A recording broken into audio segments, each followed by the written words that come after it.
संविधान त 105 धारा अनुसार चाहिँ तपाईको सर्वोच्च अदालतमा विचाराधीन भएका विषयहरूको बारेमा सदनमा छलफल गरिने छैन। टाउकोमा अर्थमन्त्री र सभामुखको टाउकोमा हान्दिन्तीमा माइकले भन्नुहुन्छ। संसदीय मर्यादा भन्दा विपरीत खालको कुरा हो। सिस्टमले परमिसन नदिएको विषयको बारेमा मनोमानी ढङ्गले चाहिँ बोल्न पाउँछ। सभामुखको चाहिँ क्षेत्र अधिकारको विषय हुँदैन। सभामुखको स्वविवेकको अधिकार हुँदैन। कारबाहीको पनि विधि हुन्छ, प्रक्रिया हुन्छ। अनुशासन उल्लङ्घन गरेको रहेछ त्यसको विधि हुन्छ, प्रक्रिया हुन्छ। 15 दिनसम्म त संविधानले अधिकार दिएको छ नि त। पटक पटक माफी भनेर चाहिँ घोषणा गर्ने, सार्वजनिक रूपले घोषणा गर्ने चाहिँ अनि चाहिँ के अरे 3-4 महिना पछाडि आएर चाहिँ त्यसै मुद्दालाई कारबाही भनेर भन्ने अन्तर्राष्ट्रिय शक्ति केन्द्रहरूको टकरावको चाहिँ जोन यो क्षेत्र बन्दैछ। किन यस्तो अवस्थामा नेपाललाई बचाउनका लागि के गर्नुपर्छ त भन्दाखेरि चाहिँ तपाईको स्थिरता, स्थायित्व, अशान्ति, असुरक्षाको स्थिति क्रिएट गर्नु हुँदैन। संविधानको कुन धारा र दफा र ऐन कानुनको नियमको कुन दफा चाहिँ उल्लङ्घन गर्यो देखाउनु पर्यो नि। तर महाभियोग दर्ता गर्नका लागि पनि नियम उल्लङ्घन गरेको त हुनु पर्यो नि। त्यत्तिकै आग्रह र पूर्वाग्रहको भरमा चाहिँ कसैलाई महाभियोग लगाउँछु, कसैलाई के गर्छु भनेर चाहिँ गर्ने कुरा त व्यक्तिगत प्रतिशोधको कुरा भयो। 2019 मा जब प्रदीप गेवालीले चाहिँ भिजिट गर्यो त्यस पछाडिबाट चाहिँ तपाईको चाहिँ नेपाल चाहिँ आइपीएस को चाहिँ मेम्बर बन्यो। अमेरिकाले पटक पटक भन्दै आइरहेको विषय के हो त भन्दाखेरि नेपालमा दुईटा कुरा चाहिँ उले डिमान्ड गर्दै आइरहेको विषय हो। एउटा चाहिँ क्षेपनास्त्र केन्द्र बनाउनु पर्यो भनेर चाहिँ भन्दै आइरहेको कुरा हो। सैन्य दृष्टिकोणले क्षेपनास्त्र केन्द्र बनाउने ठाउँ दिनु पर्यो भनेर भन्दै आइरहेको कुरा हो। दोस्रो कुरा चाहिँ इन्फर्मेसन नेटवर्किङको चाहिँ लागि चाहिँ हैन, इन्फर्मेसन नेटवर्किङको लागि दूरसञ्चार समानान्तर खालको दूरसञ्चारको लागि नेटवर्किङको लागि पनि चाहिँ उले चाहिँ केही न केही चाहिँ उले चाहिँ कम्युनिकेसन नेटवर्क कब्जा गर्नलाई चाहिँ कोसिस गरेकै कुरा हो। तिब्बतमा खेल्नका लागि चाहिँ नेपाल कब्जा नगरिकन विकल्प छैन चाहिँ। नेपाल कब्जा गर्न सक्यो तिब्बतलाई विखण्डन गर्न सकिन्छ। तिब्बतलाई विखण्डन गर्न सक्यो चाहिँ चाइनालाई साइज डाउन गराउन सकिन्छ। चाइनालाई साइज डाउन गराउने बित्तिकै अमेरिकाको सुप्रिमेसी, सुपर पावर यथावत रहिरहन्छ। अमेरिकाको यो पछिल्लो यो 1 दशकदेखि यता चाहिँ आर्थिक रूपले डाउन हुँदै हुँदै हुँदै क्राइसिसमा फस्दै गइरहेको छ। अर्कोतर्फ रुस, चीन लगायतका चाहिँ अरू मुलुकहरू चाहिँ तपाईको चाहिँ आर्थिक दृष्टिकोणले सबै दृष्टिकोणले चाहिँ एकदम एडभान्स हुँदै गइरहेको चाहिँ छ। यो प्रक्रियामा अमेरिका एउटै सूत्रमा पुगेको छ कि पछिल्लो समयमा चाहिँ अब चाइनाका विरुद्धमा फौजी रूपले चाहिँ घेराबन्दी नगरिकन हुँदैन। आफ्नो भूमिमा आफूले केही गर्न चाह्यो भने अर्कासँग चाहिँ एमसीसीसँग चाहिँ अनुमति लिनुपर्ने भनेपछि त सार्वभौम अधिकार त खण्डित भयो नि। यो सैन्य गठबन्धनसँग जोडिएको चाहिँ विषय भनेर आएको हुनाले चाहिँ त्यसबाट अलग गराउन अमेरिका तयारी हुने कि नहुने, सैन्य परियोजनाबाट झुकेर आर्थिक परियोजनाको रूपमा लान तयारी भयो भने यो एक्सेप्ट हुन्छ। तर उहाँले त संशोधन हुँदैन केही पनि विषय भनिसक्नु। परियोजनाको रूपमा लान तयारी भएन भने यो यथास्थितिमा एक्सेप्ट हुन। यदि सैन्य रणनीति होइन भने आर्थिक परियोजना बनाउन किन तयारी भएन? आर्थिक परियोजना चाहिँ अनुमोदन गर्न नपर्ने चाहिँ कुनै पनि नपर्ने, यो चाहिँ पर्ने। यो संविधानलाई मान्छु भनेर शपथ ग्रहण खाने, यो संविधानलाई मान्छु भनेर निर्वाचन गर्ने, यो संविधानलाई मान्छु भनेर सांसद बन्ने अनि संसद भङ्ग गरिदिने, चित्त बुझेन भनेर संसद भङ्ग गरिदिने हैन, चित्त बुझेन भनेर कसैका विरुद्ध चाहिँ तथा नामी रूपले हमला गर्ने। राष्ट्र सङ्कटमा परेको हुनाले अहिले संविधानलाई फलो गर्नुको विकल्प छैन। सिस्टम ड्यामेज हुने बित्तिकै के हुन्छ त? राष्ट्रपति शासन आकर्षित हुन्छ। राष्ट्रपति शासन आकर्षित हुने बित्तिकै के हुन्छ? सैन्य शासनको कुरा आउँछ। संविधानले काम गर्दैन, सदनले काम गर्दैन, कुनै अरू अङ्गले काम गर्दैन। नमस्कार, स्वागत गर्न चाहन्छु एभरेस्ट नेपालमा। संसदमा एक किसिमको गिजलो देखियो, प्लस एमसीसीको विषयमा पनि दलहरूबीच एउटा अन्यल देखियो। पछिल्लो दुईवटा घटनाक्रमसँग सम्बन्धित भएर हामी कुराकानी गर्छौँ। कुराकानी सबभन्दा पहिला हामी संसदसँग सम्बन्धित विषयमा जाउँ। संसदमा देखिएको पछिल्लो घटनाक्रमलाई यहाँले कसरी हेर्नुहुन्छ? अब मल्टिपार्टी डेमोक्रेसीमा कन्टेन्टमा चाहिँ त मतभेदहरू हुनसक्छ, मतभेदै हुन सक्दैन भनेर भन्न मिल्दैन। तर जे जस्तो मतभेद भएको भए तापनि सिस्टममा चाहिँ विधि र प्रक्रियामा चाहिँ एक ठाउँमा उभिएर मात्रै यो सिस्टम रन हुने हो। सिस्टम रन हुनका लागि विधिको हिसाबले एक ठाउँमा उभिनुपर्छ अथवा विधिमा सहमति खोज्नुपर्छ। तर अब समस्या के रह्यो भन्दाखेरि अब एमालेका साथीहरूमा खास गरी ओलीजीको चिन्तन, सोच र विचारमा चाहिँ विधिलाई नै ड्यामेज गराउने खालको, विधिलाई नै निषेध गर्ने प्रकारको चिन्तनले काम गर्यो र यही चिन्तनले गर्दाखेरि चाहिँ तपाईँको अहिले यो समस्या पैदा भइरहेको चाहिँ छ। उहाँहरूले डिमान्ड चाहिँ मूर्त रूपमा चाहिँ डिमान्ड चाहिँ अब तपाईँको सभामुखको चाहिँ कुरा गर्नुहुन्छ, 14 जना सांसदलाई चाहिँ कारबाहीको सूचना प्रकाशन गरिदिएन भनेर त्यो कुरा गर्नुहुन्छ। अब विधिको हिसाबले त्यो मुद्दा तपाईँको कहाँ पुगेछ त भन्दा सर्वोच्च अदालतमा उहाँहरू आफैले पुर्याउनु भएको छ। आफैले सर्वोच्च अदालतमा पुर्याउने, सर्वोच्च अदालतमा पुगिसकेपछि तपाईँको सभामुखले सोलुसन दिन सक्दैन भने त स्वत प्रश्न छ नि हैन। मुद्दा चाहिँ सर्वोच्च अदालतमा पुर्याउने अनि डिमान्ड चाहिँ सभामुखसँग गर्ने, यो त विधिको प्रणालीभन्दा ठिक विपरीत भयो नि। त्यस्तै गरिकन तपाईँको राजनीतिक दल सम्बन्धी चाहिँ विषयको बारेमा अध्यादेश सम्बन्धी कुरा गर्नुभएको छ। अध्यादेश पनि उहाँहरूले सर्वोच्चमा पुर्याउनु भएको छ हैन। अब अध्यादेशको प्रक्रिया पनि सर्वोच्चबाट फैसला हुन्छ। त्यस्तै निर्वाचन आयोगको निर्णयको दल दर्ता सम्बन्धी निर्णयको बारेमा पनि सर्वोच्च अदालतबाट टुङ्गो हुन्छ हैन। अब ती तीनटै विषय चाहिँ जो उहाँले जो उठाउनु भएको छ तीनटै मुद्दा सर्वोच्च अदालतमा पुगेको छ र संविधान त 105 धारा अनुसार चाहिँ तपाईको सर्वोच्च अदालतमा विचाराधीन भएका विषयहरूको बारेमा सदनमा छलफल गरिने छैन भनेर बहसमाथि बन्देज लगाएको छ। त्यो विधिलाई त फलो गर्नु पर्यो नि हैन। त्यो विधि नै मान्नुहुन्न चाहिँ। त्यसकारणले गर्दाखेरि समस्या कहाँ हो त भन्दाखेरि चाहिँ विधिलाई नै फलो नगर्ने, विधिलाई पालना नगर्ने प्रकारको चिन्तन प्रवृत्तिले काम गरिरहेको छ। त्यसले गर्दाखेरि चाहिँ सदन सञ्चालनको सन्दर्भमा पनि चाहिँ नर्मली रूपले सत्ता पक्ष विपक्ष सबैको आपसी समझदारीको आधारमा सदन सञ्चालन हुने कुरा हो नि। त्यो त विधिको रूपमा एउटा प्र्याक्टिसको रूपमा स्थापित हुँदै हुँदै आइरहेको कुरा हो नि। त्यो पनि फलो गर्नु भएन, त्यो पनि मान्नु भएन। पटक कुराकानी गर्यो, कुराकानी गर्दाखेरि तपाईहरु मेजोरिटी छ, जेसुकै गर्नुस्, हाम्रो के जरुरी छ, के मतलब छ हामीलाई चाहिँ। कार्यव्यवस्थामा यही कुरा गर्नुहुन्छ उहाँहरूले? कार्यव्यवस्थामा पहिला त एजेन्डामा छलफल हुन्छ। कार्यव्यवस्था भन्दा नि अझ अगाडि चाहिँ तपाईको सभामुखज्यूले, प्रधानमन्त्रीज्यूले, मन्त्रीज्यूले पटक दिनौ चाहिँ कुराकानी त चलिरहेकै छ नि हैन। अब त्यो खालको चाहिँ छ। त्यसकारणले गर्दाखेरि चाहिँ अब यो स्थिति भएपछि त उहाँहरूले त कुनै पनि विधिलाई नै फलो गर्न तयारी हुनुहुन्न। अब चाहिँ समस्या त्यहाँ हो नि। सभामुखले चाहिँ निष्पक्ष भूमिका देखाउनु भएन अब भन्ने कुरा चाहिँ उहाँहरूको सुनिन्छ। निष्पक्ष भनेको के हो त? जस्तो अब उहाँहरूको सिधै आरोप छ, हिजो यहाँहरूले निष्कासन गरेका सांसदहरूको सूचना चाहिँ 2 दिनभित्र उहाँले टाँस दिइहाल्नुभयो। सरिता गिरीको हकमा पनि 24 घण्टा नबित्दैकन सूचना टाँस दिइहाल्नुभयो। उहाँहरूको चाहिँ टाँस दिइहाल्नु भएन, 13 दिनसम्म झुलाएर अनि कारबाही गर्न नपर्ने भन्ने चाहिँ सूचना दिनुभयो भन्ने कुरा छ। अब 15 दिनसम्म त संविधानले अधिकार दिएको छ नि त। उहाँलाई सूचना प्रकाशन गर्नलाई 15 दिनको अधिकार दिएको छ। 15 दिनभित्र सूचना प्रकाशन नगरेको भए किन निर्णय गरेन भनेर भन्ने क्वेसन हुन्थ्यो। उहाँले त 15 दिनभन्दा अगाडि डिसाइड गर्नु भएको छ हैन। 15 दिनभित्र कुन दिन गर्नुपर्ने भन्ने कुरा दलले डिमान्ड गरे अनुसार हुने कुरा हो र? सभामुखको चाहिँ क्षेत्र अधिकारको विषय हुँदैन, सभामुखको स्वविवेकको अधिकार हुँदैन हैन। नत्र त चाहिँ त्यो स्वविवेकको अधिकार नभएको त दिन तोकिदिन्थ्यो होला चाहिँ। किन दिन तोकेन चाहिँ? 15 दिन भनेर किन राख्यो त भन्दा 15 दिनसम्म त सभामुखको क्षेत्र अधिकारको विषय हो नि। त्यहाँदेखि यहाँ क्वेसन के हो त भन्दाखेरि विधिलाई नमान्ने, विधिलाई फलो नगर्ने प्रकारको चाहिँ यो सिस्टमलाई फलो नगर्ने, सिस्टमलाई ड्यामेज गराउन खोज्ने खालको चिन्तनले काम गरेको छ हैन। पहिलो कुरा त्यो। अर्को कुरा कारबाहीकै कुरा गर्ने हो नि त बहस गर्न त थुप्रै विषय छन् चाहिँ। उहाँले कारबाही गर्ने भनेर भनेको उहिले उ जमानाको कुराको चाहिँ कुरा गर्नुहुन्छ, उहिले चाहिँ तपाईँको चाहिँ जेठको कुरा गर्नुहुन्छ, उ बेलामा चाहिँ तपाईँको चाहिँ कुरा गर्नुहुन्छ। पटक त्यो कारबाहीको विषयमा 2 पटक चाहिँ तपाईँ माफी गरिसक्यो भनेर बाहिर विज्ञप्ति निकाल्नुहुन्छ। अनि ऊ बेलाको कुरा 2-3 महिना अगाडिको कुरा चाहिँ 2-3-4 महिना पछाडि आएर कारबाही गरिएको छ भनेर भन्ने कुरा चाहिँ कहीँ पत्याउने कुरा हो? दुनियाँले कहीँ मान्ने कुरा हुन्छ हैन। कारबाहीको पनि विधि हुन्छ, प्रक्रिया हुन्छ, अनुशासन उल्लङ्घन गरेको रहेछ त्यसको विधि हुन्छ, प्रक्रिया हुन्छ। अब त्यसकारणले गर्दाखेरि यो त न त विधि फलो गर्नुहुन्छ न त प्रक्रिया फलो गर्नुहुन्छ। हो, पार्टीलाई कारबाही गर्ने अधिकार हुन सक्छ, विधि आफ्नो दलको विधिको उल्लङ्घन गरेको छ भने हैन कारबाही गर्न सक्छ, त्यो स्वतन्त्रता छ दललाई चाहिँ। त्यो स्वतन्त्रता पनि त चाहिँ असीमित त हुँदैन नि त, त्यसको पनि त विधान छ, विधि छ, स्पष्ट लिनुपर्ने हैन, स्पष्ट दिनुपर्ने, चित्त बुझेन त्यो अनुसार चाहिँ कारबाही गर्नुपर्ने प्रक्रिया त त्यो हो नि। पटक माफी भनेर चाहिँ घोषणा गर्ने, सार्वजनिक रूपले घोषणा गर्ने चाहिँ अनि चाहिँ के अरे 3-4 महिना पछाडि आएर चाहिँ त्यसै मुद्दालाई कारबाही भनेर भन्ने हैन। अब तपाईँ बौद्धिक सामान्य खालको विधिलाई पनि फलो नगर्ने प्रकारको सोच र चिन्तनले काम गरेको हो, अरू कारण होइन। र यस्तो प्रकारको चिन्तन र सोच किन पैदा भयो त भन्दाखेरि यसको पछाडिको कारण छ। त्यो कारण भनेको के हो त भन्दाखेरि चाहिँ राष्ट्रिय स्वाधीनताप्रतिको प्रतिबद्धतामा चाहिँ एउटा क्वेसन राइज भएको चाहिँ छ। किन त भन्दाखेरि चाहिँ अहिले राष्ट्रिय परिस्थिति, अन्तर्राष्ट्रिय परिस्थिति हेर्ने हो भने विभिन्न शक्ति केन्द्रहरूको टकरावको अवस्था छ।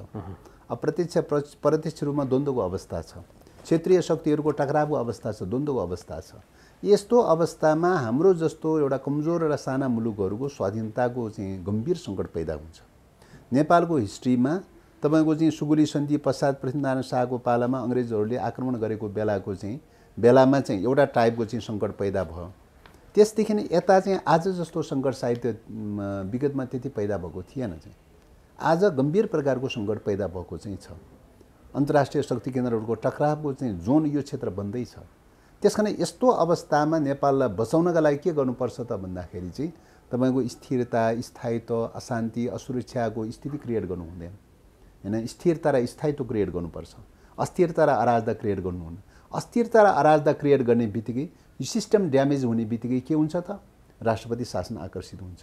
राष्ट्रपति शासन आकर्षित हुने बित्तिकै के हुन्छ सैन्य शासनको कुरा आउँछ। संविधानले काम गर्दैन, सदनले काम गर्दैन, कुनै अरू अङ्गले काम गर्दैन। अनि त्यो बेलामा चाहिँ हामी नेपालको सङ्कट टार्नलाई चाहिँ हामी आउँछौँ भनेर विदेशी सेना आउन चाह्यो भनेदेखि त आउन पाउँदैन भन्ने कुरो त हुँदैन। जसरी भूकम्प गएको बेलामा सङ्कटको बेलामा चाहिँ तपाईँको चाहिँ उद्धारको लागि भनेर थुप्रै मुलुकबाट सेना आएका थिए। त्यो समग्र परिदृश्यको सिनारियो भयो। त्यस कारणले गर्दाखेरि तपाईँको सिस्टमलाई ड्यामेज गराउन खोज्यो भने के हुन्छ त त्यो सिस्टम ड्यामेजको के अरे परिणाम चाहिँ कहाँ पुग्छ त भने राष्ट्रिय अस्मितालाई कमजोर पार्न पुग्छ, विदेशी शक्तिलाई खेलबाड गर्ने ठाउँ दिन पुग्छ। त्यस कारणले अहिले सिस्टमको बारेमा, यही संविधानको बारेमा, यही संसदीय प्रणालीको बारेमा किन नहोस्, यो बारेमा थुप्रै चाहिँ घटकहरूले चाहिँ विमति राखेको हो नि। संविधान बनाउने क्रममा त विमति छ नि। विमतिका बावजुद पनि तपाईँको के गरिरहेछ त भन्दाखेरि राष्ट्र सङ्कटमा परेको हुनाले अहिले संविधानलाई फलो गर्नुको विकल्प छैन है। अहिले सदनलाई रक्षा गर्नुको विकल्प छैन है।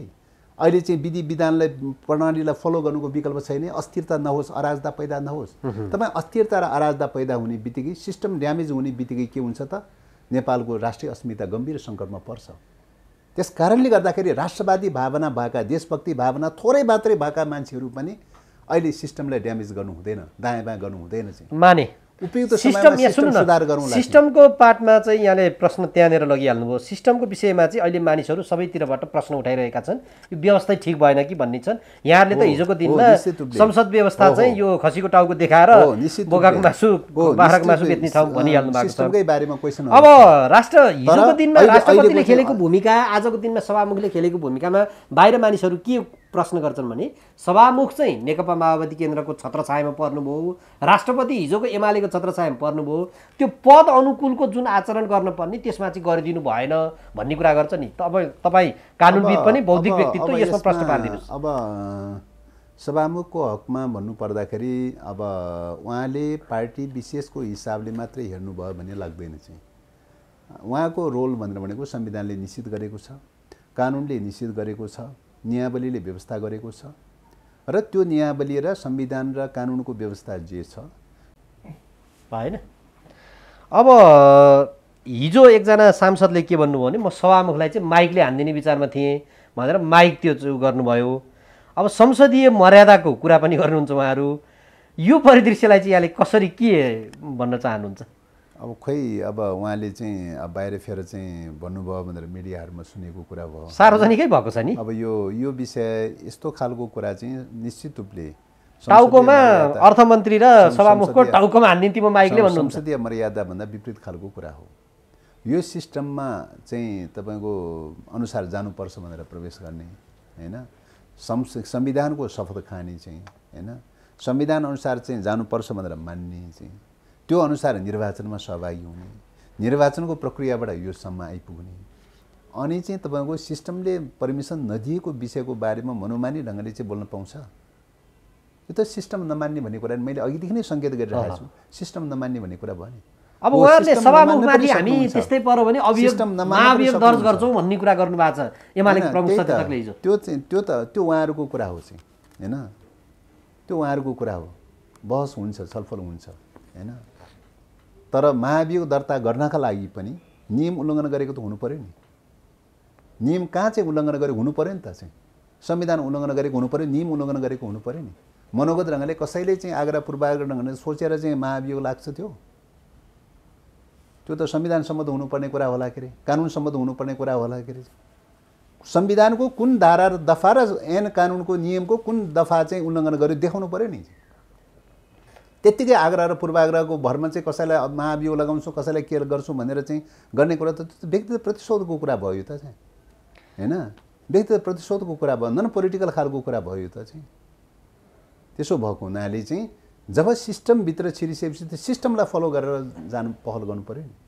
सिस्टमलाई नमान्ने खालको जो तरिका अपनाइरहनु भएको छ, समस्या त्यही भयो कि यो संविधानलाई मान्छु भनेर शपथ ग्रहण खाने, यो संविधानलाई मान्छु भनेर निर्वाचन गर्ने, यो संविधानलाई मान्छु भनेर सांसद बन्ने, अनि संसद भङ्ग गरिदिने, चित्त बुझेन भनेर संसद भङ्ग गरिदिने, होइन, चित्त बुझेन भनेर कसैका विरुद्ध चाहिँ तथा नामी रूपले हमला गर्ने चाहिँ यो त कुनै सिस्टमको कुरा भएन, यो त कुनै डेमोक्रेटिक नर्म्स र सिस्टमको विषय भएन। यो चाहिँ त्यसो भएको हुनाले उहाँहरूलाई कि त चाहिँ भन्नुपर्छ खुलेआम रूपले हामी यो सिस्टमप्रति सहमत छैनौँ, यो सिस्टमप्रति सहमत छैन भने विद्रोह गर्ने अधिकार पनि छ डेमोक्रेसीमा, होइन, यो सिस्टमको विरुद्धमा विद्रोह गर्ने अधिकार पनि छ कि त त्यो भन्नु पर्यो चाहिँ। त्यो विद्रोह गरे खण्डमा उहाँहरूको भनाइ र गराइ मेल खान सक्छ, सेट मिल्न सक्छ, होइन भनेदेखि त चाहिँ तपाईँको चाहिँ सिस्टमलाई फलो गर्छु भनेर पालना गर्ने, मान्छु भनेर चाहिँ आउने, शपथ ग्रहण गरेर आउने, अहिले चाहिँ तपाईँको बाटोमा आएर म सिस्टम मान्दिनँ भनेर चाहिँ अब्स्टेकल गर्ने कुरा त इमान्दारीको कुरा त भएन नि। त्यही त यो बडो नैतिकताको कुरा भएन। यसमा नि जस्तो हिजोको दिनमा उहाँहरू संसदको लागि मरिहत्ते गर्नुभयो, यहाँहरूले होइन बरु राष्ट्रपति शासनै लिएर आउनु भन्ने खालको कुरा पनि भयो, त्यसमा उ थियो। अब आजको दिनमा चाहिँ उहाँहरू चाहिँ हुनुहुन्छ यहाँहरू चाहिँ यो सिस्टम जोगाउँ है, संविधान डिरेल नगरौँ है भनिरहनु भएको छ। यो कस्तो परिदृश्य हो। निश्चित रूपले यो किन त भन्दाखेरि यो समग्र राष्ट्रिय अन्तर्राष्ट्रिय परिस्थितिमा निर्भर रहने विषय हो। कुनै पनि मुलुकको सिस्टम अथवा त्यहाँको प्रणाली, त्यहाँको अवस्था स्थिति कुन रूपमा रहन्छ र रहँदैन भन्ने कुरा अहिलेको युगमा चाहिँ, अहिले विश्व साम्राज्यवादको युग हो, होइन, राष्ट्रिय मुक्ति आन्दोलनको युग हो र राष्ट्रिय मुक्ति आन्दोलनलाई ठिक ढङ्गले चाहिँ हामीले लान सकेनौँ भने मुलुकहरू गुम्न सक्ने खतरा छ। त्यसो भएको हुनाले यो अवस्थामा शक्ति केन्द्रहरू कसरी गइरहेको छ, के गरिरहेको छ, त्यसलाई हेरेर चाहिँ हामीले सिस्टमलाई चाहिँ तपाईँको चाहिँ रन गर्नुपर्छ, होइन। त्यसो भएको हुनाले चाहिँ तपाईँको राष्ट्रियता सङ्कटमा परेको बेलामा इन्टरनल सिस्टमको इस्यु मेजर बन्दैन चाहिँ, त्यसलाई स्थिरता र स्थायित्व र नर्मल कोर्समा लैजानुपर्छ। जब राष्ट्रियता सापेक्ष रूपले सुदृढ हुन्छ त्यो बेलामा इन्टरनल रूपले डेमोक्रेसीका नर्म्सहरू, भ्यालुसहरू, मूल्य मान्यताहरू कहाँ कमी छन्, कहाँ कमजोरी छन्, के करेक्सन गर्नुपर्छ, के सुधार गर्नुपर्छ, सबै ओपनली गर्न सकिन्छ। अब यो परिस्थिति सापेक्ष हुन्छ कि नै, त्यस कारणले गर्दाखेरि मैले अघि नै भने हजुर संविधानप्रति असहमति हुँदाहुँदै, होइन, अहिले यो सिस्टम बचाउनुपर्छ भनेर लागिरहेका चाहिँ छौँ। यो राष्ट्रियताप्रतिको चाहिँ देशभक्ति भावनाको एउटा ज्वलन्त उदाहरण हो। अब यो भोलिको दिनमा पनि यस्तै परिदृश्य रहिहाल्यो भने मानिसहरूले बाहिरतिर चाहिँ धेरै खालका तर्कहरू पनि गरिरहेका छन्, ग्राउन्डमा अनेकै कुराहरू चाहिँ चलिरहेका छन्। यो व्यवस्था चाहिँ हुँदो रहन्छ, अब प्रत्यक्ष निर्वाचित कार्यकारी नै चाहिँदो रहेछ भन्ने खालको कुराहरू चाहिँ नि अहिले उठिरहेका छन्। यहाँहरूको पार्टीको अध्यक्षले नि यो खालको एउटा महसुस भएको भनेर सिस्टमको बारेमा मैले अघि नै भने सिस्टममा धेरै सुधार गर्नुपर्ने आवश्यकता छ, धेरै परिवर्तन। अब यसमा यो दिशामा जाँदैछ मुलुक। निर्वाचन प्रणालीको बारेमा होस् कि शासकीय स्वरूपको बारेमा होस् कि थुप्रै थुप्रै विषयहरूमा सुधार गर्नुपर्ने आवश्यकता छ। तर अहिले चाहिँ हामीले यो कुरालाई चाहिँ तपाईँको अहिले सडकमा जान सक्ने अवस्था छैन, अहिले यो एजेन्डालाई उठाएर अहिले जान सक्ने अवस्था छैन, होइन। अहिले जे जस्तो सिस्टम भए पनि चाहिँ एउटा सर्टेन टाइम अवधिलाई चाहिँ यसलाई फलो गर्नुको विकल्प छैन। यसलाई फलो गर्न सक्यो देश बच्छ, होइन। राम्रो सिस्टम लिएर आउँछु भनेर चाहिँ तपाईँ लड्न थाल्दाखेरि चाहिँ, होइन, अब चाहिँ के अरे तपाईँको मुलुकै घुम्न सक्छ, मुलुकै सिद्धिन सक्छ। यो त गम्भीर खुलासा भयो। यो त चाहिँ तपाईँको चाहिँ परिस्थिति सापेक्ष रूपले हेर्नुपर्छ नि, राष्ट्रिय अन्तर्राष्ट्रिय परिस्थिति सापेक्ष रूपले हेर्नुपर्छ, निरपेक्ष रूपले हेरेर त हुँदैन त चाहिँ, होइन। त्यसो भएको हुनाले अहिले निश्चित रूपले सिस्टममा थुप्रै सीमाहरू छन्, कमजोरीहरू छन्, त्रुटिहरू छन्, त्यसलाई समयक्रममा सुधार गर्नुपर्छ। तर अहिले सुधार गर्ने समयक्रम आएको छैन। ठिक छ, यो व्यवस्थाको विषयमा भयो। जस्तो एमसिसीको विषय पनि अलिक बढी गिजोलियो यो बिचमा। अब यहाँहरूको पार्टीले स्पष्ट रूपमा यसलाई संशोधन गर्नुपर्छ, यथास्थितिमा पारित गर्न सकिँदैन भन्ने कुरा चाहिँ पार्टी अध्यक्षले गर्नुभएको छ। यहाँले चाहिँ त्यसको विरोध पनि गरिराख्नु भएको छ। के गर्ने त आजको दिनमा यहाँको भनाइ चाहिँ के छ एमसिसीको विषयमा? होइन, अब एमसिसीको बारेमा अब पार्टीले जे भनेको छ त्यही नै हो। पार्टीले के भनेको छ त भन्दाखेरि चाहिँ तपाईँको अब नेकपा छँदैको बेलामा जलनाथ कमरेडको नेतृत्वमा कार्यदल बनेको थियो। त्यो कार्यदलले 15 बुँदे सिफारिस गरेको थियो।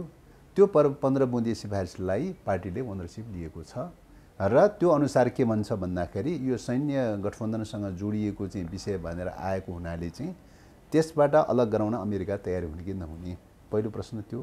दोस्रो प्रश्न चाहिँ राष्ट्रिय हित प्रतिकूलका सार्वभौम अधिकारलाई खण्डित गर्ने प्रकारका थुप्रै प्रावधानहरू छन्, 15-16वटा प्रावधानहरू छन्। ती प्रावधानहरू करेक्सन गर्न तयारी हुने कि नहुने, ती करेक्सन गर्न तयारी भएर विशुद्ध आर्थिक परियोजनाको रूपमा लान तयारी भयो भने चाहिँ सैन्य परियोजनाबाट झुकेर आर्थिक परियोजनाको रूपमा लान तयारी भयो भने यो एक्सेप्ट हुन्छ। तर उहाँले त संशोधन हुँदैन केही पनि विषय भनिसक्नु परियोजनाको रूपमा लान तयारी भएन भने यो यथास्थितिमा एक्सेप्ट हुन सक्दैन भनेर त भनिरहेकै छ। अब अहिले पछिल्लो समयमा अमेरिकाले चाहिँ तपाईँको यो संशोधन गर्न सकिँदैन भनेर भनिरहेको छ। संशोधन गर्न सकिँदैन भनेर भन्ने भयो भने यही एज इट इज रूपमा त स्वीकार गर्न सक्ने अवस्था देखिँदैन।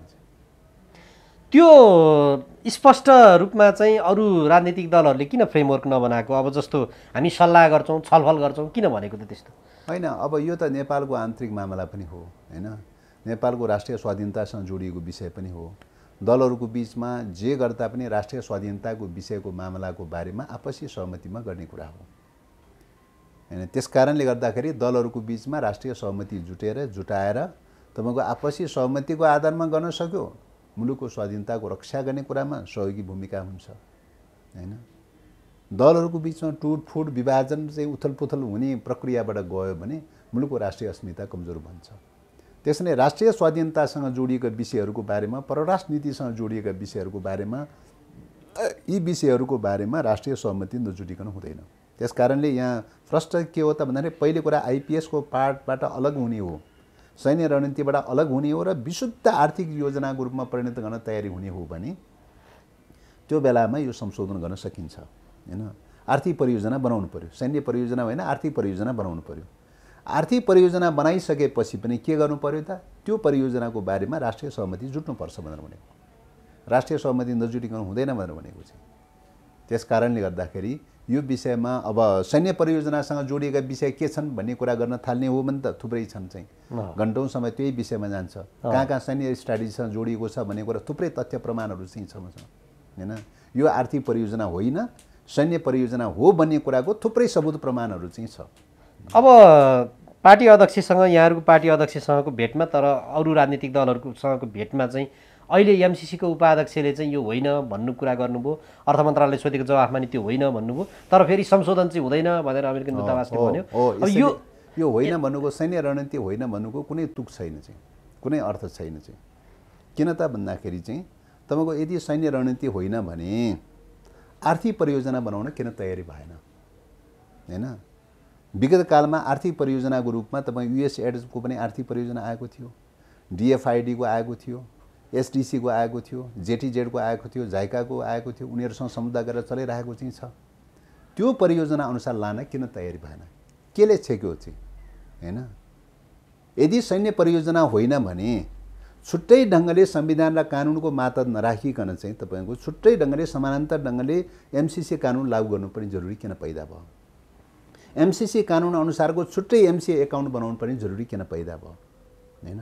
र त्यो चाहिँ तपाईँको नेपालको सदनबाट अनुमोदन गराएर चाहिँ तपाईँको संविधानलाई खण्डित गर्ने, कानुनलाई खण्डित गर्ने ढङ्गले सदनबाट अनुमोदन गराउनु पनि जरुरी किन रह्यो?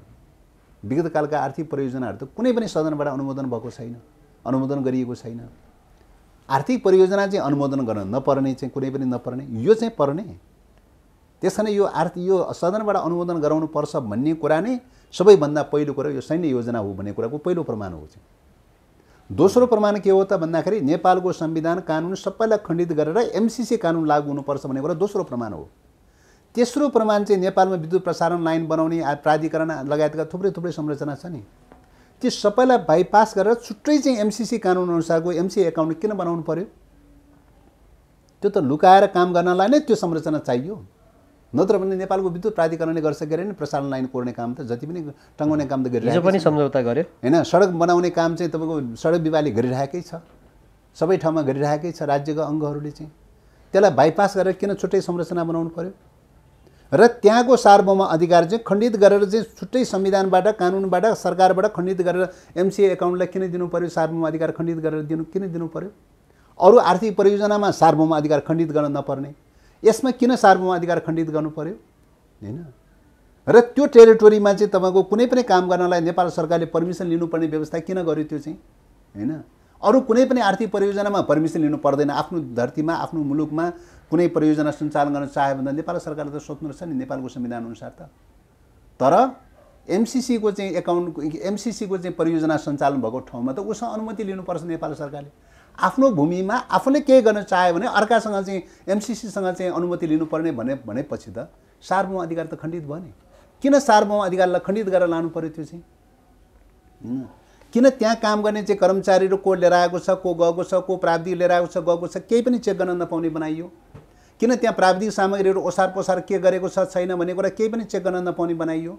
सबै प्रकारको अनुमति किन गरियो? हैन भन्दाखेरि त त्यसको आवरणमा सैन्य कार्य गर्नुपर्ने भएको छ। सैन्य कार्य गर्नलाई यो खालको फ्रेमवर्क बनाउनु पर्ने भएको छ। अरू नर्मल चाहिँ योजना अनुसार जाँदाखेरि त सैन्य कार्य त गर्न पाउँदैन नि। हो त्यसकारणले सैन्य कार्य गर्न खोजेको के हो त त्यसो भने? हैन गर्न खोजेको के हो त भन्दाखेरि चाहिँ अहिलेको अन्तर्राष्ट्रिय परिस्थितिको हिसाबले तपाईको अमेरिकाको यो पछिल्लो यो 1 दशकदेखि यता चाहिँ आर्थिक रूपले डाउन हुँदै हुँदै हुँदै क्राइसिसमा फस्दै गइरहेको छ। अर्कोतर्फ रुस, चीन लगायतका चाहिँ अरू मुलुकहरू चाहिँ तपाईको चाहिँ आर्थिक दृष्टिकोणले सबै दृष्टिकोणले चाहिँ एकदम एडभान्स हुँदै हुँदै गइरहेको चाहिँ छ। यो प्रक्रियामा अमेरिका एउटै सूत्रमा पुगेको छ कि पछिल्लो समयमा चाहिँ अब चाइनाका विरुद्धमा फौजी रूपले चाहिँ घेराबन्दी नगरिकन हुँदैन। यो निष्कर्षमा पुगेको छ। फौजी रूपले घेराबन्दी गर्नका लागि चाहिँ चाइनाको सीमावर्ती मुलुकहरूसँग चाहिँ 15-16वटा मुलुकहरूसँग चाहिँ तपाईको सैन्य गठबन्धन गर्नलाई चाहिँ IPS Indo Pacific strategic partnership भनेर खोल्यो। सबै कुरा चाहिँ इन्डो पेसिफिक स्ट्राटेजिक पार्टनरसिपमा केन्द्रित गर्यो र त्यसमध्येमा चाहिँ नेपाल पनि एउटा के कुन आर्क पर्यो त भन्दाखेरि सीमावर्ती चाइनाको सीमावर्ती क्षेत्रमा जोडिएको हुनाले नेपाल पनि एउटा आर्क पर्यो त्यो घेराबन्दी गर्ने क्रममा। र त्यसमा पनि महत्त्व कहाँनिर पर्यो भन्दा उनीहरूले चाहिँ टार्गेट पोइन्ट बनाइरहेको तिब्बतलाई हो। तिब्बतलाई विखण्डन गर्न सक्यो भने चीनलाई टुटाउन सकिन्छ भन्ने उनीहरूको टार्गेट छ। त्यही आधारमा तिब्बत परिलक्षित छ। तिब्बतमा खेल्नका लागि चाहिँ नेपाल कब्जा नगरिकन विकल्प छैन चाहिँ। नेपाल कब्जा गर्न सक्यो तिब्बतलाई विखण्डन गर्न सकिन्छ। तिब्बतलाई विखण्डन गर्न सक्यो चाहिँ चाइनालाई साइज डाउन गराउन सकिन्छ। चाइनालाई साइज डाउन गराउने बित्तिकै अमेरिकाको सुपरमेसी सुपर पावर यथावत रहिरहन्छ। हुन्छ त्यो नेपाललाई कब्जा गर्न सकेन, नेपाललाई कब्जा गर्न सकेन, नेपाललाई कब्जा गर्न सकेन भने तिब्बत कब्जा गर्न सकिँदैन। तिब्बत कब्जा गर्न सकेन भने चीन विखण्डन गर्न सकिँदैन। ल यो यहाँले जे विषय उठाउनु भयो नि त्यो विषय मानियो।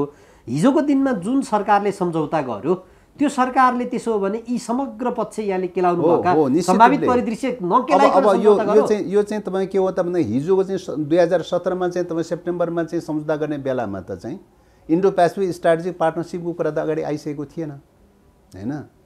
त्यो बेला आर्थिक परियोजनाको आवरणमा लिएर आए होला त नि आर्थिक परियोजना भनेर ठाने चाहिँ मान्छे अन्तर्यामी सबै एकैचोटि बुझ्छ भनेर त भन्न सकिँदैन नि हैन। आर्थिक परियोजना भनेर ठाने चाहिँ सम्झौता गर्यो चाहिँ। जब 2019मा चाहिँ तपाईँको प्रदीप गेवाली चाहिँ त्यो तात्कालीन परराष्ट्र मन्त्री प्रदीप गेवाली अमेरिका भिजिटमा गयो। अमेरिका भिजिटमा गइसकेपछि अमेरिकासँग स्ट्राटेजिक पार्टनरसिपमा रहनुपर्छ भन्ने कुरा उठ्यो। उहाँले ओके भनेर आउनुभयो चाहिँ। उहाँले हस्ताक्षर गरेर आउनुभएको छ। अब मलाई लाग्छ त्यो चाहिँ उहाँले कुनै न कुनै ढङ्गले त्यो चाहिँ सहमति जनाएर आउनुभएको छ। त्यो बुदाहरू चाहिँ लुकाउनु भएको भन्ने कुरा हो। त्यस कारणले गर्दाखेरि अमेरिकाले त्यसको लगदै पछाडि के भनेर जारी गर्यो त भन्दाखेरि नेपाल इन्डो पेसिफिक स्ट्राटेजिक पार्टनरसिपको मेम्बर बन्यो 2019 देखि भनेर भनेको हैन। एमसीसीमा साइन गरेको भरमा मात्रै चाहिँ मानेको भए त 2017मा चाहिँ के अरे साइन गरिसकेका थियो नि। 2019मा चाहिँ किन भन्यो त भन्दाखेरि 2019मा जब प्रदीप गेवाली चाहिँ भिजिट गर्यो त्यस पछाडिबाट चाहिँ तपाईँको चाहिँ नेपाल चाहिँ आइपीएसको चाहिँ मेम्बर बन्यो भनेर घोषणा गरेछ हैन। त्यो घोषणाले धेरै सङ्केत जनाउँछ नि हैन। नेपाल चाहिँ स्ट्राटेजिक पार्टनरसिपमा गयो भन्ने कुराको सङ्केत हो नि। एउटा पोइन्ट थियो। दोस्रो कुरा स्ट्राटेजिक पार्टनरसिप अन्तर्गतको परियोजना हो भनेर चाहिँ त्यही बेला चाहिँ उसले भनेको छ, घोषणा गरेको छ। त्यो कुरामा उहाँले एक्सेप्ट अब स्ट्राटेजिक पार्टनरसिप अन्तर्गतको चाहिँ एमसीसी प्रोजेक्ट हो, लिने र नलिने भनेर भनेको छ। भनेपछि ठिक छ कन्टिन्यू सञ्चालन गर्ने भनेर उहाँले एग्री गर्नु भएको छ हैन। एग्री गरिसकेपछि अनि उसको चाहिँ तपाईँको चाहिँ विदेश मन्त्री पनि उसको रक्षा मन्त्री उसको विदेश मन्त्री चाहिँ अमेरिका के अरे भियतनाम भिजिटमा गएको छ। भियतनाम भिजिटमा जाँदाखेरि के भन्यो त भन्दा एमसीसी चाहिँ तपाईँ इन्डो पेसिफिक स्ट्राटेजिक पार्टनरसिपको चाहिँ अङ्ग हो भनेर चाहिँ भियतनाममा घोषणा गरेको छ। नेपाल आएको रक्षा सहायक मन्त्रीले चाहिँ के अरे एमसीसी चाहिँ आइपीएसको पार्ट हो भनेर यहाँ आएर घोषणा गरेको छ हैन। त्यस कारणले त्यो रूपले जब घोषणा गरिसकेपछि आइपीएसको पार्ट हो भनेर चाहिँ घोषणा गरिसकेपछि उसको सैन्य रणनीति के हो त चाहिँ सैन्य रणनीतितर्फ खोज्ने भयो नि। सैन्य रणनीतितर्फ खोज्दाखेरि चाहिँ अमेरिकाले पटक पटक भन्दै आइरहेको विषय के हो त भन्दाखेरि नेपालमा दुईटा कुरा चाहिँ उसले डिमान्ड गर्दै आइरहेको विषय हो। एउटा चाहिँ क्षेपणास्त्र केन्द्र बनाउनु पर्यो भनेर चाहिँ भन्दै आइरहेको कुरा हो।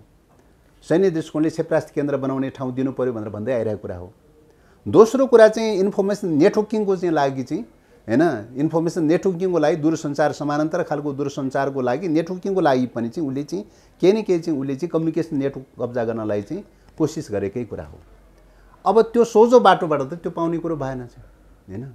त्यो सोझो बाटोबाट नपाउने भएपछि के गर्यो त भन्दा एमसिसीको आवरणमा चाहिँ घुमारो बाटोबाट उसले त्यो कब्जा गर्न खोज्यो हो। त्यो कब्जा गर्नलाई अहिले चाहिँ तपाईँको चाहिँ त्यसको लागि के चाहियो त, दूरसञ्चार सञ्चालन गर्नलाई, एनटिसी सञ्चालन गर्नलाई, समानान्तर एनटिसी सञ्चालन गर्नलाई हैन, mobile phone, telephone, net, internet communication सबै सञ्चालन गर्नलाई त अप्टिकल फाइबर लाइन चाहिन्छ नि। बेस त अप्टिकल फाइबर लाइन हो नि। अप्टिकल फाइबर लाइन चाहिँ चाहियो, उसलाई चाहिँ क्याप्चर गर्नु पर्यो। अप्टिकल फाइबर लाइन नभइकन त एनटिसी सञ्चालन गर्न त सकिँदैन चाहिँ हैन। अप्टिकल फाइबर लाइन बनाउनलाई त कहाँबाट पाउँछ त, प्रसारण लाइनबाट पाउने भएछ हैन। प्रसारण लाइनबाट अप्टिकल फाइबर लाइन पाउने भयो, त्यसकारणले ऊ प्रसारण लाइनमा आयो। अब त्यो प्रसारण लाइन प्राधिकरणलाई दिइदिउँ त चाहिँ अप्टिकल फाइबर लाइन त प्रयोग गर्न पाउँदैन चाहिँ हैन।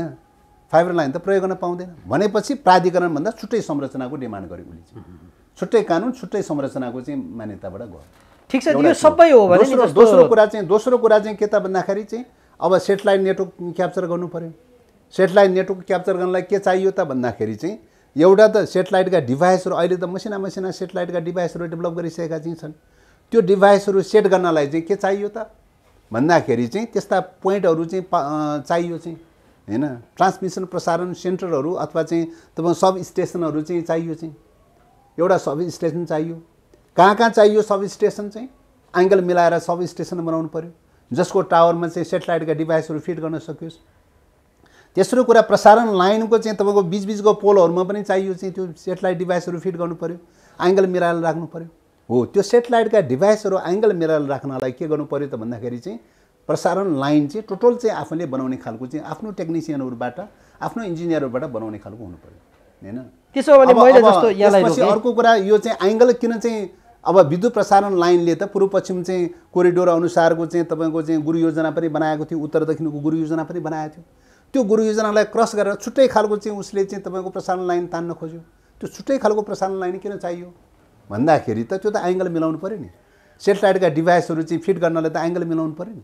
त्यो एङ्गलले नेपालको चाहिँ आकाशको मात्रै होइन, चाइनाको आकाशको पनि चाहिँ सेटेलाइट डाटाहरू क्याच गर्नुपर्ने छ, इन्डियाको आकाशको पनि सेटेलाइट डाटाहरू क्याच गर्नुपर्ने चाहिँ छ। त्यही त यहाँले जुन विषय उठाउनु भयो त्यो विषयमा चाहिँ जस्तो आजको दिनमा के छन् भने नेपालको राजनीतिक दलहरू विभाजित भयो क्या। नेकपा माओवादी केन्द्र अथवा यहाँको पार्टीले यथास्थितिमा हुँदैन भन्यो। अब प्रतिपक्षी एमाले होइन पहिला रुलिङ पार्टीले के गर्छ त्यो अनुसार हामी पोजिसन बनाउँछौँ भन्यो। काङ्ग्रेस चाहिँ होइन यो पास गर्नै पर्छ, नेपालको हितमा छ भनेर लागिरहेछ। त्यसका नेताहरू सबै चाहिँ नेपालको हितमा छ भनेर बोलिरहेछन्। अब त्यसो हो भने भोलिको दिनमा अहिले त यहाँहरू चाहिँ सत्ता गठबन्धनमा हुनुहुन्छ, त्यो सरकारको नेतृत्वकर्ता दल जो छ नेपाली काङ्ग्रेस त्यसले अगाडि बढाउन चाह्यो। प्रधानमन्त्रीले त फेरि मत पनि मागिराख्नु भएको छ, लोकतान्त्रिक समाजवादी पार्टीसँग फोनै गर्नुभयो भन्ने कुराहरू आएको थियो। भोलि यो टेबल गराउन लगियो भने के गर्ने त्यति बेला? होइन, यो त अब कोलिसन गभर्मेन्ट चाहिँ मा त सबै निर्णयहरू कोलिसनकै आधारमा आपसी सहमतिको आधारमा हुने कुरा हो हैन। आपसी सहमतिभन्दा बाहिर त हुँदैन पहिलो कुरा त्यो। दोस्रो कुरा के हो त भन्दाखेरि जे गर्दा पनि संविधान सम्मत हुनु पर्यो। संविधानले के भन्छ त भन्दाखेरि चाहिँ तपाईँको चाहिँ सदनबाट अनुमोदन गर्नका लागि पहिलो कुरा सम्झौतामै चाहिँ तपाईँको सदनमा प्रस्तुत गरिनेछ भनेर लेखेको हुन्छ हैन। अहिलेको सम्झौतामा के लेखा छ भन्दा सदनमा प्रस्तुत गरिने छैन भनेर लेखा छ। सदनमा प्रस्तुत गर्ने छैन भनेर लेख्ने अनि सदनमा लगेर टेबल गर्ने, यो मिल्छ? अहिलेको चाहिँ संविधान कानुन विधि विधानले चाहिँ मिल्छ? विधिको शासनले मिल्छ? पहिलो नम्बर त्यो। दोस्रो कुरा चाहिँ के हो त भन्दाखेरि सरकारले चाहिँ यदि अन्तर्राष्ट्रिय कानुन रहेछ भने सन्धि ऐन अनुसार चाहिँ सरकारले टेबल गर्न सक्छ। अब सन्धि ऐन अनुसार चाहिँ अन्तर्राष्ट्रिय कानुन मात्रै टेबल गर्न पाउँछ सरकारले। सन्धि ऐनभन्दा बाहिरको चाहिँ के अरे अन्तर्राष्ट्रिय कानुनभन्दा बाहिरको टेबल गर्न पाउँदैन। अब अन्तर्राष्ट्रिय कानुन हो कि होइन त भन्दाखेरि अन्तर्राष्ट्रिय कानुन हुनका लागि सन्धि के अरे सन्धि ऐन चाहिँ तपाईँको ट्रिटी सम्बन्धी ल भियेना कन्भेन्सनले एउटा पारित गरिरहेको चाहिँ छ। त्यसको दफा 5 मा के भन्छ त भन्दाखेरि चाहिँ तपाईँको चाहिँ अन्तर्राष्ट्रिय विभिन्न मुलुकहरूको बिचमा अन्तर्राष्ट्रिय संस्था निर्माण गर्नका लागि सम्झौता गरिएको छ भने त्यो अन्तर्राष्ट्रिय कानुन मान्यता प्राप्त हुन्छ, त्यसलाई अन्तर्राष्ट्रिय कानुन भनिन्छ। एउटा कम्पनीसँग गरेको चाहिँ सम्झौता अन्तर्राष्ट्रिय कानुन हुन्छ? अहिलेसम्म विश्वले कुनै मुलुकले रिकगनाइज गरेको छ एउटा कम्पनीसँग गरेको सम्झौतालाई अन्तर्राष्ट्रिय कानुन भनेर? कसैले पनि गरेको छैन। अनि अन्तर्राष्ट्रिय कानुनै नभएको कुरा कुन संविधानको धारा र कानुनमा टेकेर चाहिँ सरकार के अरे सदनमा लिएर आउने? अब यो समग्र समस्याहरू छन् भन्ने थाहा भएपछि चाहिँ किन त्यत्रो 3.5 अर्ब 4 अर्ब चाहिँ खर्च गरिहालेको सरकारले? चौथो कुरा चाहिँ अर्को कुरा के हो त भन्दाखेरि आर्थिक परियोजनाको चाहिँ आवरणमा आएको चिज त एउटा पनि सदनमा टेबल गरेको छैन अहिलेसम्म। अनि यही चाहिँ सदनमा टेबल गर्नुपर्ने जरुरी किन छ? यसमा किन क्लज राखियो त? हैन, त्यस कारणले गर्दाखेरि चाहिँ तपाईको चाहिँ के हो त भन्दाखेरि यो कुनै पनि कोणबाट चाहिँ तपाईँ संवैधानिक रूपले कानुनी रूपले सदनमा टेबल गर्ने संवैधानिक आधार नै मिट हुँदैन। त्यसो भने यो पछिल्ला प्रमुख राजनीतिक दलका नेताहरू चाहिँ नेतृत्वमै भएको बेलामा यो कुनै न कुनै हिसाबले अगाडि बढ्यो 2011 यता भन्छन्। अब यसमा 3.5-4 अर्ब चाहिँ किन खर्च गरिहालेको होला नेपालको यो चाहिँ यस्तो हुन्छ भन्ने क्याल्कुलेसन मूल्याङ्कन गर्ने कुरा, सरकारको समीक्षा गर्ने कुरा, कति ठिक भयो बेठिक भयो के गरे भन्ने कुरा, आफ्नो योजनाहरू सञ्चालन गर्ने कुराको बारेमा समीक्षाको पाटो आफ्नै कुरा चाहिँ छ हैन। नेपालको आफ्नो आन्तरिक पूर्वाधार निर्माण गर्ने सवालहरूको बारेमा नेपालले चाहिँ कति गर्ने के नगर्ने भन्ने कुरा त नेपालले त पूर्वाधार निर्माण त गरिरहेकै छ त, चाहिँ प्रयास त गरिरहेकै छ त, आफ्नो स्रोत साधनले भ्याउँदासम्म त गरिरहेकै छ त। अब मानिसहरू बाहिर के भन्छन् भने यो एमसीसी हिजोको केपी शर्मा ओलीको सरकारले टेबल गराउनलाई सभामुखलाई दबाब दिँदाखेरि सभामुखले पनि स्वीकार्नु पनि भएको छ, मलाई चाहिँ पटक पटक दबाब भयो भनेर। त्यो दबाब नगरेको परिणाम चाहिँ उहाँले त्यो एउटा काण्ड फेस गर्नु पर्यो भन्ने कुराहरू गर्छन्। भोलिको दिनमा पनि अब यहाँ के प्रश्न गरिन्छ भने दरार आउँछ अहिलेको सत्ता गठबन्धनमा नै एमसीसीको विषयले चाहिँ ठुलो एक किसिमको चाहिँ नि झड्का लाग्छ भन्छ नि, त्यो परिदृश्य देखिन्छ कि देखिँदैन?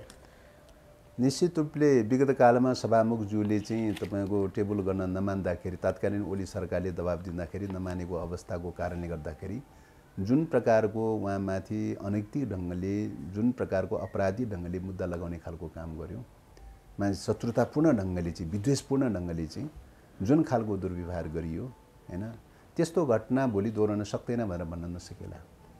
जबसम्म राष्ट्रिय आत्मसम्मानवादी चिन्तन, गुणा टेकुवावादी चिन्तन, दलालीको चिन्तन रहिरहन्छ तबसम्म यस्ता प्रकारका परिघटनाहरू घटिरहन्छ हैन। घट्न सक्दैन भनेर भन्न सकिँदैन, घट्न सक्छ।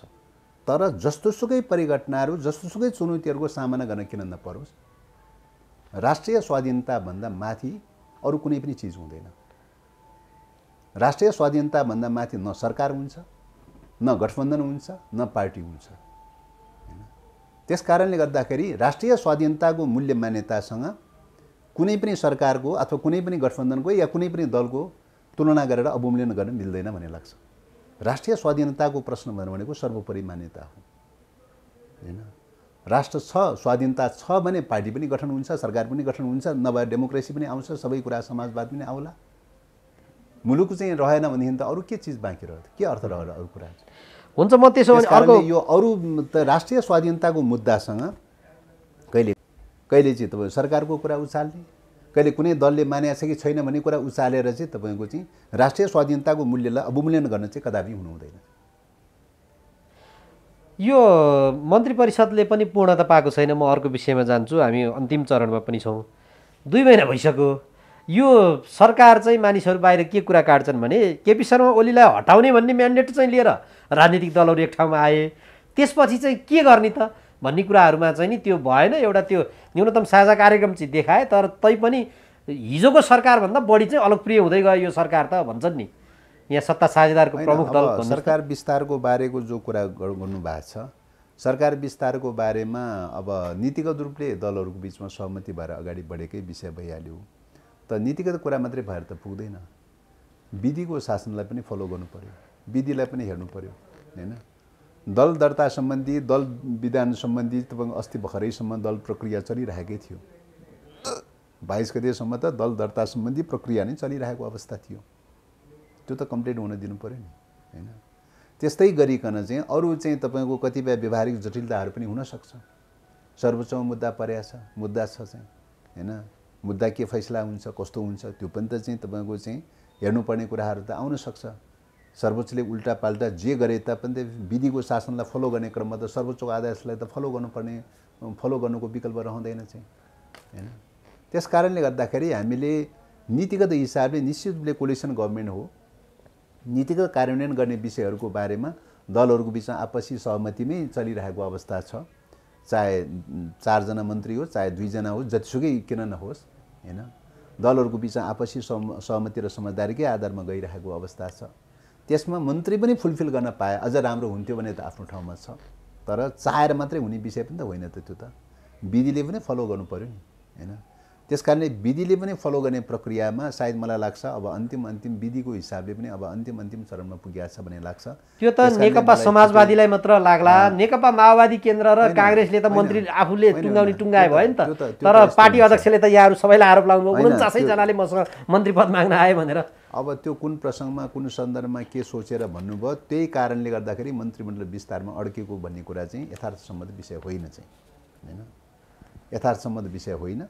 सांसदहरू मध्येमा 49 जना सांसदहरू मध्येमा अध्यक्ष स्वयं पनि हुनुहुन्छ। उहाँले आफ्नै लागि मन्त्री बन्नलाई दावा गर्नुभयो होला त। सांसदहरू मध्येमा चाहिँ मै पनि छु प्रमुख सचेतक, मैले के दावा गरेको छु र कुनै दिन हैन। त्यसकारणले गर्दाखेरि यो चाहिँ तपाईँको चाहिँ कुनै मतलब उसमा चाहिँ रियालिटीसँग मेल नखाने खालका विषयहरू अरू साङ्केतिक ढङ्गले प्रतीकात्मक ढङ्गले उहाँले बोल्न सक्नुहुन्छ।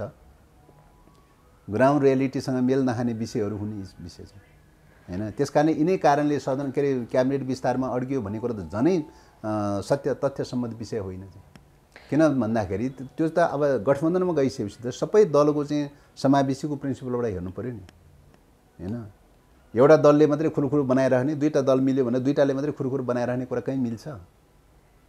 सामान्य कल्चरलाई त मान्यता त फलो गर्नु पर्यो नि, गठबन्धनको सहमतिको मान्यतालाई त फलो गर्नु पर्यो नि। अब म अन्तिममा चाहिँ यो समाजवादी के अरे को प्रश्न मात्र नभइकन चाहिँ तपाईँको चाहिँ उपेन्द्रजीहरूको सन्दर्भमा पनि चाहिँ यो कुरा लागू हुन्छ। उहाँहरूको पनि दलको चाहिँ प्रक्रियाबाट चाहिँ एउटा ढङ्गले चाहिँ भर्खरै चाहिँ टुङ्ग्याएर आउनु भएको छ चाहिँ। त्यस कारणले गर्दाखेरि दलहरूको चाहिँ आफ्नो वैधानिक पोजिसनहरू सबै कुरा त कम्प्लिट हुन दिनु पर्यो। हुन्छ, म अब अन्तिममा चाहिँ जस्तो यहाँहरूको पार्टीको विषयमा प्रश्न गर्छु।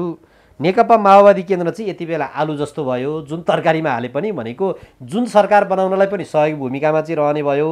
तर अब पार्टीको हिजोको पोजिसनमा चाहिँ नि लिएर आउनलाई चाहिँ अप्ठ्यारो पर्ने भयो। यस्तै प्रवृत्ति रह्यो भने त एउटा वडाध्यक्ष जित्न पनि नसकिने भयो। पद त्यस पछाडि यो पैसाको लागि मात्र हो भने त नेकपा एमालेतिर गए भइगयो, विघटन गरौँ पार्टी भनेर पार्टी अध्यक्षले भन्नुभयो। आजको दिनमा माओवादी पार्टीलाई चाहिँ यहाँले मूल्याङ्कन गर्दा चाहिँ के कस्तो पोजिसनमा पुगे लाग्छ तपाईँलाई? हेर्ने कुरा पार्टी भनेको विचार हो, लाइन हो। अब कैयौँ सीमा कमी कमजोरीका बावजुद पनि आधारभूत रूपले मूलभूत मान्यतामा सही विचार लिएको छ, सही लाइन लिएको छ। मालेमावादमा आधारित पार्टी हो। मालेमावाद विचारलाई चाहिँ आदर्शको रूपमा एउटा चाहिँ मार्गनिर्देशक सिद्धान्तको रूपमा लिन्छ हैन। समाजवाद र साम्यवाद स्थापना गर्नुपर्छ मुलुकमा भन्ने आदर्श लिएर अगाडि बढेको पार्टी हो। श्रमजीवी वर्गको पार्टी बनाउनुपर्छ भनेर मान्यता लिएर अगाडि बढेको पार्टी हो हैन। र जनवादी क्रान्तिका बाँकी कार्यवाहीहरू पुरा गरेर समाजवादी क्रान्तितर्फ अगाडि बढ्नुपर्छ भनेर चाहिँ अगाडि बढेको पार्टी हो। त्यसकारणले आधारभूत मूल्य मान्यताहरूमा अन्याय, अत्याचार, शोषण, दमन, उत्पीडनको विरुद्ध लड्दै स्थापित भएको पार्टी हो। त्यसकारणले कैयौँ सीमा कमी कमजोरीका बावजुद पनि अहिले क्रान्तिकारी पार्टीको हिसाबले, सच्चा कम्युनिस्टको हिसाबले, सच्चा कम्युनिस्ट क्रान्तिकारी पार्टीको हिसाबले नेकपा माओवादी केन्द्र बाहेक चाहिँ अरू देखिरहेको छैन। अरू छन्, माओवादी वृत्तमा छरिएर रहेका घटकहरू छन्, तर सदनको कुरा गर्ने हो भने, सरकारको कुरा गर्ने हो भने, अथवा सत्तासँग जोडिएको सन्दर्भमा सदनसँग जोडिएको कुरा गर्ने हो भने नेकपा माओवादी केन्द्रभन्दा अर्को पार्टी छैन चाहिँ। त्यस कारणले गर्दाखेरि चाहिँ अब यसलाई सिद्ध्याउनका लागि यतिखेर चौतर्फी रूपले साम्राज्यवादी विस्तारवादी शक्ति केन्द्रहरूले, देशी विदेशी प्रतिगामी शक्ति केन्द्रहरूले माओवादीलाई सिद्ध्याउनलाई आक्रमणको निशाना बनाइरहेको छ। यो आक्रमणको निशानाले हाम्रो सही लाइन रहेछ भन्ने कुराको जस्टिफाई भइरहेको छ। माओ सेतुङले भन्नुभएको छ, वर्ग दुश्मनले जति हमला गर्छ उति सही रहेछ भनेर बुझ्नुपर्छ, वर्ग दुश्मनले जति उचाल्छ उति चाहिँ हामी गलत भएका रहेछौँ, बिग्रेका रहेछौँ, पतन भएका रहेछौँ भनेर बुझ्नुपर्छ भनेर भन्नुहुन्छ। यो त साइन्टिफिक संश्लेषण हो नि। यो साइन्टिफिक संश्लेषणलाई चाहिँ तपाईँ नेपालको सन्दर्भमा ऐनाको रूपमा प्रयोग गरौँ। अहिले प्रहारको निशाना चाहिँ माओवादीमाथि बनाइरहेको छ। अहिले चाहिँ तपाईँको नेपालको राजनीतिमा चाहिँ एक प्रकारले चाहिँ डिसिजन मेकिङको चाहिँ एउटा की पोइन्टको रूपमा चाहिँ एउटा भूमिकामा चाहिँ माओवादी केन्द्र देखिन्छ। त्यसले गर्दा आक्रमणको निशाना पनि त्यहाँ गरिरहेको चाहिँ छ। त्यसो भएको हुनाले यो परिघटनाले के देखाएको छ भने हामी सही ठाउँमा छौँ भन्ने कुरा देखाउँछ। भलै त्यसलाई व्यवस्थापन गर्ने कुरामा, व्यवस्थित ढङ्गले सञ्चालन परिचालन गर्ने कुरामा हाम्रा कार्यशैलीमा त्रुटि होला, कार्य पद्धतिमा त्रुटि होला, सबैलाई एक डिगा गराउने कुराहरूमा हामी अधुरो रह्यो होला, अपुरो रह्यो होला, सकेनौँ होला चाहिँ हैन। तर पनि चाहिँ ढिलो चाँडो चाहिँ सबै माओवादीलाई चाहिँ सबै कम्युनिस्टहरूलाई सच्चा कम्युनिस्टहरूलाई एकीकरण गर्नुको पनि विकल्प छैन, एकताबद्ध हुनुको पनि विकल्प छैन। अब्जेक्टिभ ग्राउन्डले त्यहाँ पुर्याउँछ हैन। त्यसैको परिदृश्य हो यो भनिराखेको नि छ नि, यो वाम गठबन्धन एक ठाउँमा गर्ने, सम्पूर्ण वामलाई एकै ठाउँमा राख्ने भन्ने कुराहरू आयो नि। यसमा त तपाईँको चाहिँ देश बचाउने हो भने त्यसको विकल्प छैन। देश नबचाउने हो भनेदेखि त चाहिँ अब जसले जे गरे पनि भयो हैन, आफ्नो स्वविवेकले स्वइच्छाले जे गरे पनि भयो। देश बचाउने हो भने अहिलेको साम्राज्यवादको युगमा सच्चा कम्युनिस्टहरू क्रान्तिकारीहरू एक ठाउँमा जुट्नुको विकल्पै छैन। हुन्छ, समय दिनुभयो, म यहाँलाई धन्यवाद र आभार व्यक्त गर्छु। हस् ल, धन्यवाद।